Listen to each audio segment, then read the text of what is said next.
आषाढी एकादशीच्या निमित्तानं विठ्ठल भक्तीला निसर्ग संवर्धनाची जोड देत आज वर्ध्यात पर्यावरणाच्या वारीचं आयोजन करण्यात आलं। संत परंपरेचे पाईक आणि निसर्गाचे वारकरी होण्यासाठी या विशेष वारीच्या माध्यमातून पर्यावरण संरक्षणाचा संदेश देण्यात आला।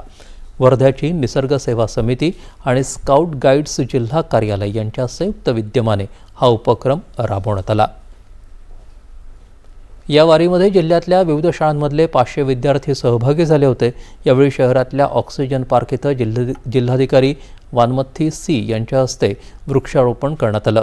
विद्यार्थ्यांनी वृक्ष लागवड करून त्यांचं संवर्धन करावं आणि वृक्षतोड करणाऱ्यांना थांबवावं, जेणेकरून निसर्गाचं रक्षण होईल असं आवाहन जिल्हाधिकाऱ्यांनी केलं।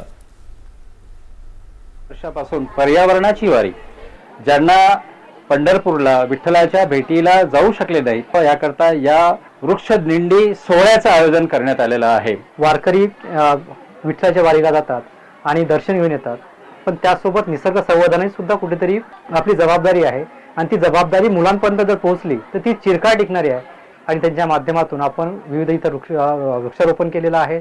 एक समाजाला एक संदेश दिलेला आहे की एक वारी, एक वारकरी, एक वृक्ष लावा आणि वृक्ष संवर्धन करा, या निसर्गाचं संवर्धन करा आणि निसर्गासाठी सदैव तत्पर राहा, जे आमचं घोषवाक्य आहे, आमचं मोटो आहे, तो मोटो या माध्यमातून आम्ही पूर्णत्वात नेण्यास कटिबद्ध आहोत। या रॅलीमधून आम्ही एकच शिकलो की निसर्गाचं कसं जपवणूक करायची बा।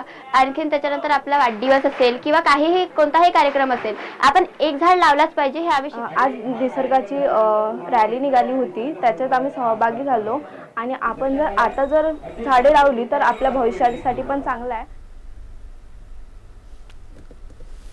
मजूर पक्षाचे नवनिर्वाचित नेते